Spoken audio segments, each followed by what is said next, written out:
happy to be joined here today by Constable Melanie Flint with the Lloydminster RCMP. Thank you so much for joining me. Yeah, thanks for having me, Abby. Of course, now today's topic is focusing on the dangers of leaving a child or pet in the vehicle when it's hot out and what bystanders can do if they witness it. First, can we start off with why it's dangerous to leave a pet or child in the car, even if it's only for a few minutes, especially in this heat? Yeah, well, we do see a lot of, um, well, I guess if that happens, you're going to see it's going to be in a medical emergency sometimes, right? So, um, for animals or for children. So the vehicles, the temperature can get extremely hot, extremely fast, especially on a plus 30, plus 35 day when we're looking at high humidity and stuff like that as well.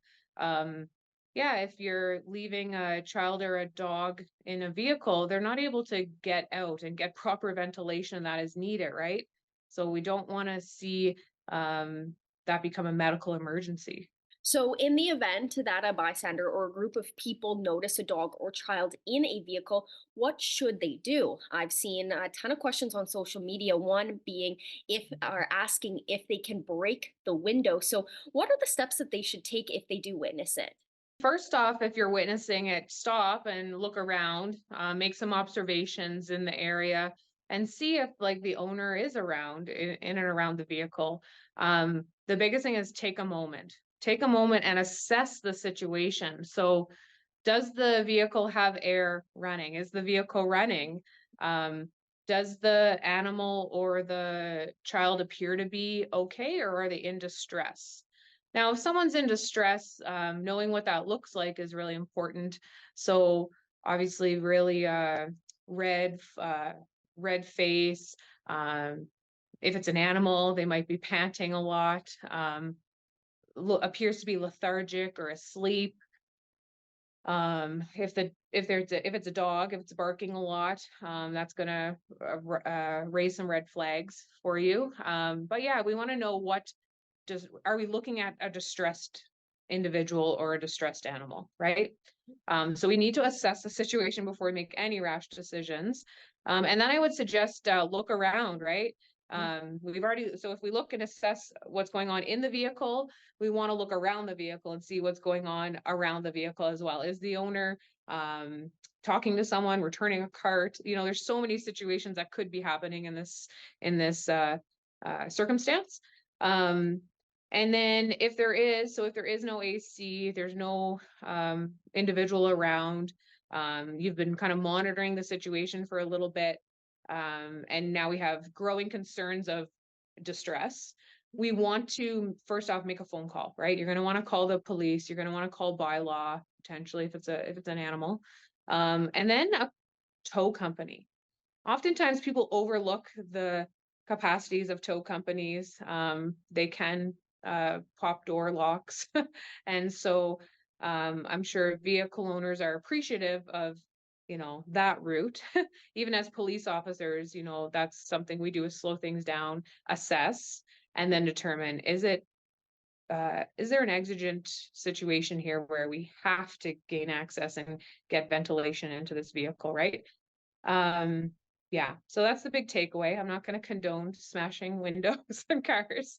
Um, we want to, that's an exigent situation, right? Like we're needing medical treatment, medical uh, attention right away. Okay, so yeah, thinking logically and thinking, can I make a call to police? Can I make a call to a tow company to access this vehicle? Right? A bystander may know who the owner is too, right? And we as police, you know, if we have that minute or two, or, if we have a few minutes, we can run a plate and we can figure out who owns that vehicle really fast. So That's a great tip about the tow company. I never thought of that as an option, but it definitely makes sense. Now, in the event it does become an emergency and you're on site, what consequences could the parent or pet owner be facing as a result of it? yeah, there obviously under the criminal code, there is sections uh, that talk about neglect and talk about neglect causing, right? Causing injury. So um, those would be some of the criminal code offenses we would look at. If it's to do with an animal, we're falling under the Animal Protection Act in that case. And there are authorities within that act as well that allow us as police officers or peace officers to act. The biggest takeaway though is distress, right? Like we do get a lot of um, questions around this too, right? Um, in historically in our statistics, we don't have a lot of calls like this though. So people are being very compliant and vigilant with the heat and stuff like that. But yeah, if you see something, you want to say something, right? You want to call it in and let us know if you have a concern. Um, yeah, Section 12 of the Animal Protection Act does allow for the courts to issue fines up to $20,000 if someone's found in contravention of uh, Section 2, which talks about the distress of an animal, so allowing an animal to be in a distress situation. So yeah, knowing that there are protection acts in play that do hold people accountable is really important. um, yeah, we obviously, if it's in a vehicle, oftentimes that vehicle is registered to an individual, so the investigation would take place and the police officers would piece together the puzzle and hold someone accountable if ever there were, you know, um, something terrible that happened. But yeah, heat exhaustion is a real thing.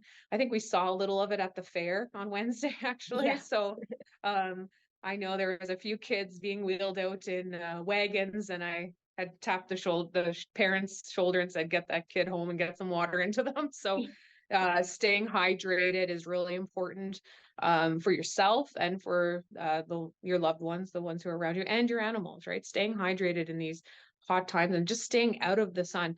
And the vehicles do turn hot really fast inside. So I know, don't leave chocolate in your vehicles either, because those will melt as well. So, and it's immediate, right? So something to be aware of. Yes, for sure. This is just a great reminder for people just to remain safe when they are going out this summer. So, thank you so much for joining me today. Yes, and just the main takeaway, if you see something, slow it down and assess the situation. Obviously involving a call to us if you need some assistance with that. So